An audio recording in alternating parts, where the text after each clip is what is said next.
আসসালামু আলাইকুম ওয়া রাহমাতুল্লাহ। কসম করা। আবু হুরায়রা রাদিয়াল্লাহু তাআলা আনহু বর্ণিত রাসূল সাল্লাল্লাহু আলাইহি সাল্লাম বলেন, কোন ব্যক্তি কোন মুসলিম ব্যক্তির কোন মাল আত্মসাৎ করার জন্য মিথ্যে কসম করে,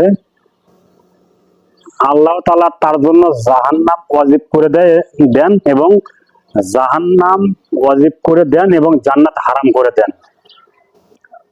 এবং তখন একজন বললেন, আল্লাহ রাসূল সাল্লাল্লাহু আলাইহি সাল্লাম, কেউ যদি সামান্য কোনো কিছু বিনিময়ে কসম করে তাহলেও? তখন আল্লাহ রাসূল সাল্লাল্লাহু আলাইহি সাল্লাম বললেন, সে যদি পিল্লু গাছের একটা ডালও নেওয়ার জন্য মিথ্যে কসম করে তার জন্য। সম্মানিত উপস্থিতি, আমরা বিভিন্ন সময় বিভিন্ন জায়গায় মিথ্যে কসম করি, কারো মাল সম্পদ নেওয়ার জন্য মিথ্যে কসম করে থাকি, নিজস্ব মিথ্যে কসম করে থাকি।